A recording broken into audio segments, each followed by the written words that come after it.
back to my channel. It's Ashley here today, and I'm going to be filming the second half of my January 2021 wrap-up. I already covered 4 of the books because I read them during the Historical Romance Readathon, so if you want to hear about those more in depth, they'll be up in like the cards. Otherwise, I'm going to be covering the other 2 books that I read during January as well that I didn't get a chance to cover. In my first part, I basically talked about the books that are new genres or subgenres to me, and I haven't really like delved into a lot.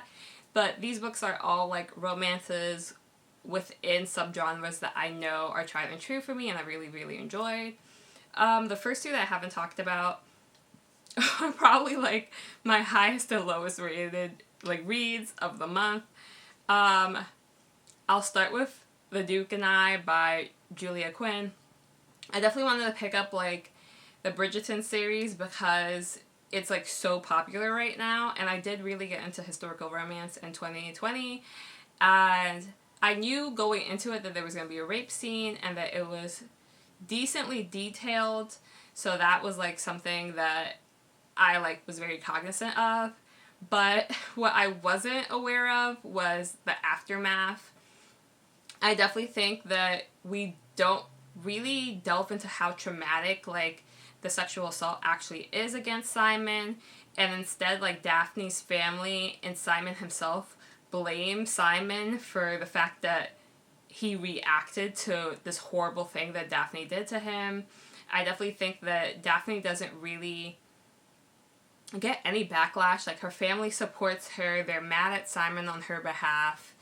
They literally, even when she's like, oh, like, back off, this is my life, they're still very much so thinking that she's like the innocent one. She's like the one who's like been harmed in the situation, when that is not the case. I definitely don't think that she speaks up about the fact that she hurt Simon and that she was wrong in the situation at all. So they are supporting her and standing up for her in a situation where they genuinely should not. Also, because of that, like, Simon definitely like starts to almost become like gaslighted about the fact that what he did was wrong, and it wasn't. Like, not wanting to be around somebody who sexually assaulted and abused you is totally within somebody's rights. So that was like really difficult to read.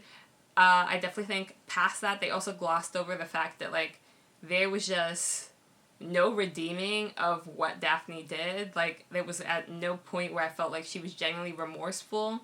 And while I feel like you can't be remorseful in the way that I would like feel like, oh, we're back to normal, this is fine, she didn't even try. So it was like really, really hard, especially because I liked who they were as a couple before that. So I feel like it really ruined the entire book for me, and I wasn't able to enjoy it at all, so I gave it a 1 star. I am kind of interested in listening to like the stories of the other characters and the other Bridgerton siblings, so I might continue with the series, but that really put a bad taste in my mouth, honestly. The other book I read and I didn't discuss earlier was Culty, and that's my 5-star read. I told my friends for like probably 2 weeks after I read this book that it was still on my mind, it lives in my head rent-free, and it deserves to live in my head rent-free. It was such a great book. It's definitely an age gap romance, and it's also like enemies to friends to lovers. Sal is like a professional soccer player, and Culty is a retired professional soccer player, and he becomes the assistant coach on Sal's team. And Sal has looked up to Culty like her entire childhood, her entire career. She thinks that he's an amazing soccer player, and she basically has like formed a lot of who she is and her soccer identity around like how much she looked up to Culty. So when she gets to know him like on an actual personal level and not just through the screen, there's a lot that she learns about him that she realizes she doesn't like, and a lot that she learns about him that she really does enjoy. You get to see how they like start to like butt heads in the beginning, and how they really then start to push each other as like individuals and as soccer players, and eventually like that genuine friendship turns into like a romantic relationship, and it was amazing. Culty's a Mariana Zapata book, so it is pretty hefty. It's closer to 700 pages, but I definitely think that if you're interested in the book at all, please just get the audiobook. I read it, like, listened to it on audiobook through Scribd, I believe, and it was amazing. Definitely so worth it. Because their relationship is split up into these, like, 3 distinct sections, like, every single page of that 700 pages is, like, well worth it. It definitely, like, builds on both of them as individuals and builds on them as, like, a couple, and it's just so nice to see. Like, the slow burn is extremely worth it, especially because, like, the section where they're just, like, friends with one another, it is so wholesome. You see how, like, they really get to know each other on a deep level, how they really, like, start to trust each other, how the fact that they're both, like, professional soccer players, like, makes it where they're able to understand each other in a way that nobody else can truly understand them, because being, like, not only somebody who does sports, but somebody who does sports on a professional level genuinely, like, affects every little instance of your life. And somebody who's, like, not in that world might not understand that, but they understand that about each other. And it was just so good. I love that book. Then the next 4 books that I read in January were because of the historical romance readathon. The first one I'm going to talk about is the first one I read during the, like, historical romance readathon, and it's because I was this was probably my most anticipated read of the month, if not the entire year. But it's The Madness of Lord Ian Mackenzie by Jennifer Ashley. I love this book so much, I bought it in physical copy. It basically goes into Beth and Ian's relationship. Beth is a widow, and because she's a widow, she has, like, a lot more freedom in her life, and she's able to, like, really consider who she wants to marry and, like, who she wants to settle down with in a way that she didn't before. She has a lot of, like, money because of her previous relationship, and she's currently, like, being courted by a man that she's considering marrying, but a couple of people, specifically the Mackenzie family, know that he's not the greatest guy, and Ian immediately sees something in her that makes him want to protect her, so he tries to, like, warn her before she gets married. And that moment of just, like, him, like, seeing her and really being intrigued by her is something that, like, continues throughout the, like, entirety of the book. Ian himself is, like, said to be, like, a madman because he was in an asylum for, like, many years, but in all actuality, he has autism and he's on the autism spectrum. And because of that, he thinks that he'll never, like, be in love. He feels like he doesn't understand what love is. And you really get to see him as a character, like, understand that these feelings he has for Beth are, like, very deep, that they're love. Ian only really interacts with his, like, immediate family, like his brothers, and you see how he really has the ability to choose Beth for himself because he's not able to choose his family, and how, like, he wants her, so he continuously does it over and over again. He continuously tries to learn as much as possible about her so he could, like, learn who she is and, like, navigate what he needs to so he can, like, do good by her in every sense.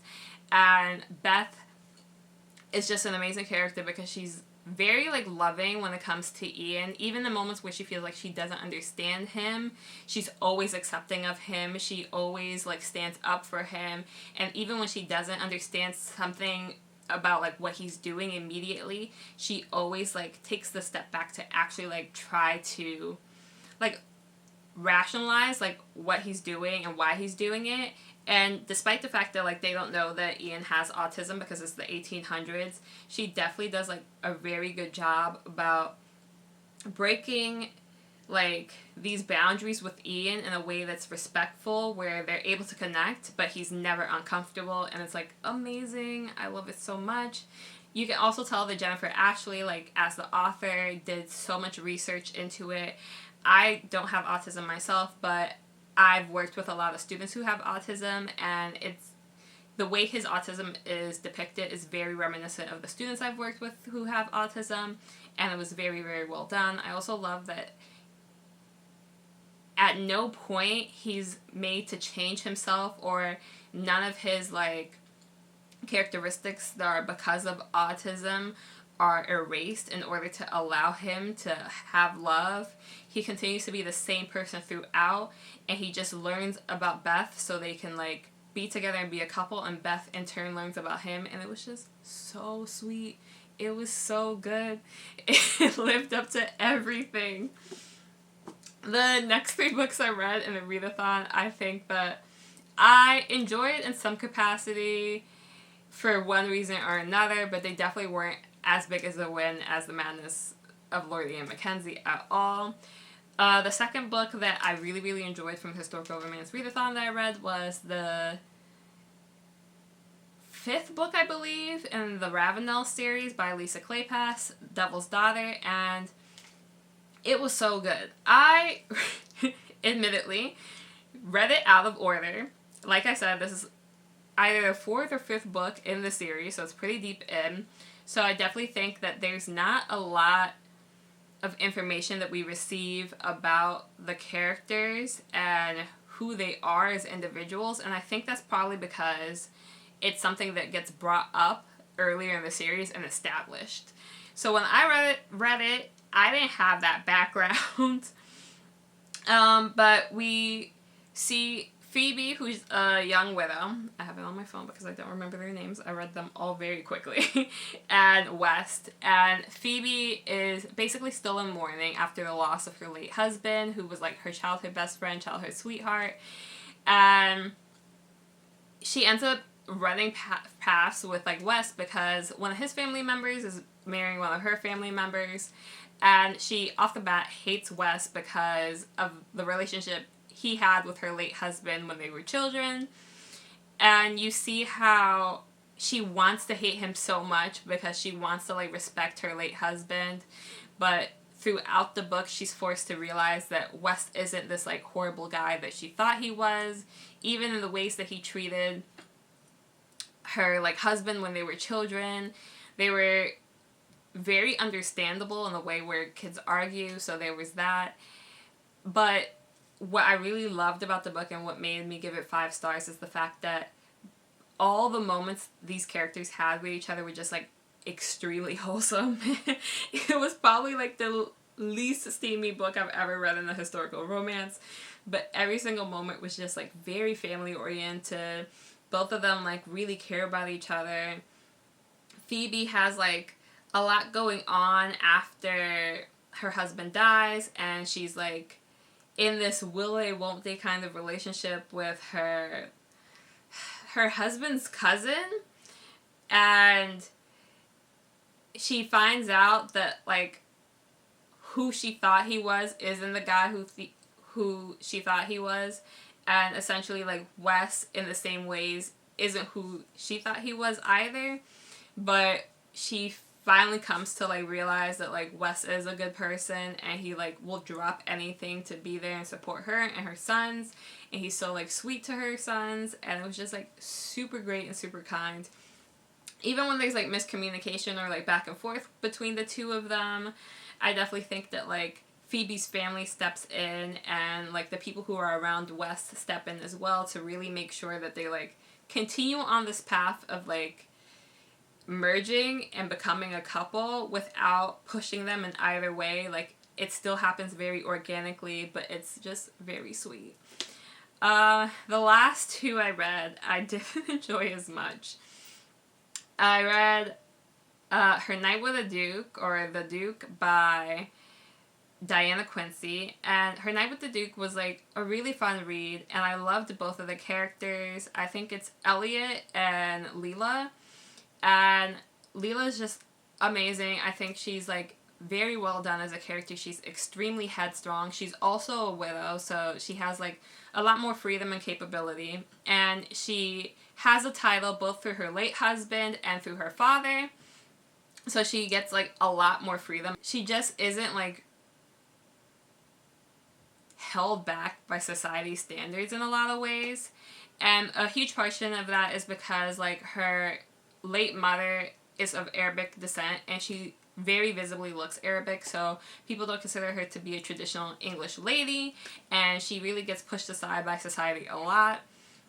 And because she gets pushed aside by society, she really like ends up just falling into her culture more. You get to hear her talk a lot about her travels in like the Middle East. She talks a lot about like learning Arabic. She surrounds herself with a lot of like parts of like Arabic culture, whether it's like food or music, or even like her relationship with her mother's family, who she hadn't known prior to her mother's passing. And I just thought she was like such an amazing, strong character. Elliot, he has kind of like a damaged hero background, so he's also like very wary about society. But unlike Leela, he very much so like wants society to accept him, and he's like very worried that society won't like accept him. So he holds himself back in a lot of ways, but you can really tell he's like almost like a hopeless romantic, especially when it comes to like Leela. So that's like very sweet to see. The reason I didn't love it is because I felt like the pacing was pretty off. It was supposed to be like a messier book because they have like a one night stand together, and then the following day Leela finds out that Elliot is about to ask for her stepdaughter's hand in marriage, and her stepdaughter are pretty close in age, so they're actually like closer to best friends than actually being like stepdaughter and stepmother. So I thought that that was going to be the main conflict, but truly their main conflict is like this back and forth they have with one another of wanting to be together, but honestly also struggling with their identities in a way that they didn't have to before. Like they felt like both of them learned to navigate like these issues that they had, and when they realized that they want to be together, both of them respectively like realize that there's more that they have to work through. And it definitely was like its own like tumultuous ride in that sense. So that was definitely something I didn't enjoy. But I definitely think the read was so fun otherwise. I really loved all the characters like as individual people, and I wanted the best for everybody in the situation, which a lot of times felt like very touch and go. But overall, an amazing read. Definitely want to read like the next book in the series, so that'll be fun. And then the last book I read this book probably disappointed me the most in terms of the historical romance readathon, and that's Forbidden by Beverly Jenkins. I definitely wanted to read this because I wanted to know more about like historical romance set in America, especially because Beverly Jenkins really centers race in her work. So it goes into the story of Ryan, I believe it's pronounced, and he's now a free man, but he was born as an enslaved person, and his whole family pretty much is really just goes to show like racism and slavery history in America. So his mother was like an enslaved African queen, and his father was like her slave master. And Ryan's born, and he's white passing, and after he becomes a free man and his like father and his mother both pass away, he basically starts to live his life as a white person, and he uses that privilege to basically support the black people in his community, which I thought was like amazing. But because of the plot itself, we don't really see anyone experience racism, including like the people who are very visibly black in town, until probably like 80% into the book. I wouldn't particularly mind that, but I think that if that is going to be the case, I wanted to see more romance in the book, which I definitely don't think I did.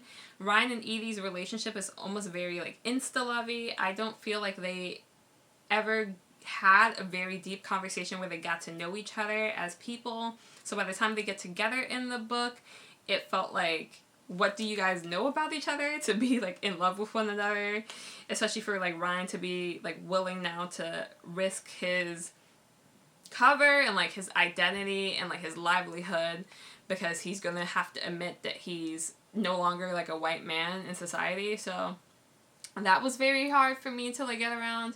I also didn't enjoy how there are very few people in town who are actually like fleshed out characters. We get like a lot of people who, even if they're figureheads, we don't hear about them like much. They're pretty much only brought up in passing, so that was very weird. And then because the book is so heavily around race, and it only really gets brought up in the like final end of the book, all of the instances of racism were very like overwhelming, but not in a way that you would suspect of racism to be overwhelming. More so like there was a lot being shoved into a small space, and that also took away from the book because it felt very much so like, well, what else, what else, what else, and it was very difficult for me to like read and enjoy.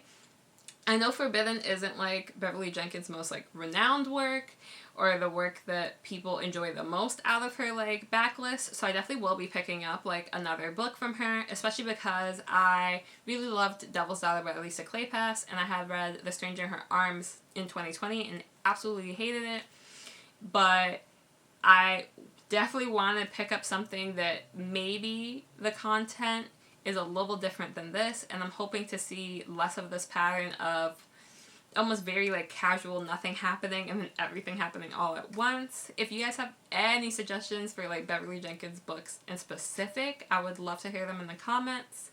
But that's like the last 6 books I've read in 2020s, like January, the first month. Alright, 2021.